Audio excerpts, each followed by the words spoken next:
ఒకప్పుడు మనిషిని కలిస్తే ఎలా ఉన్నావు అని అడిగేవాళ్ళు. కానీ ఇప్పుడు ఆ పలకరింపు వెనుక ఒక రకమైన క్యాల్కులేషన్ కనిపిస్తోంది.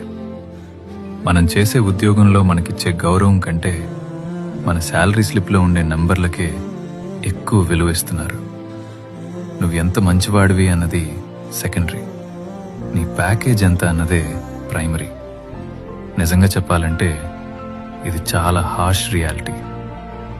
మంచి ఎదుగుదలని వాడి క్యారెక్టర్తో కాకుండా వాడి బ్యాంక్ బ్యాలెన్స్తో కొలుస్తున్నారు. మన చుట్టూ ఉన్నవాళ్లు మనల్ని ప్రేమగా చూస్తున్నారా లేక ఒక కమర్షియల్ యాసెట్లా చూస్తున్నారా అర్థం కానంతగా లోకం మారిపోయింది. ఒక మంచి పడే స్ట్రెస్, పక్కన పెట్టేసిన తన ఇష్టాలు, ఆఫీస్లో పడే కష్టం, ఇవేవి ఎవరికీ అనవసరం.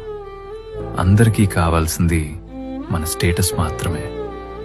కానీ ఒక్కటి గుర్తుంచుకోండి, మంచి విలువ వాడి జేబులో ఉండదు, వాడి వ్యక్తిత్వంలో ఉంటుంది.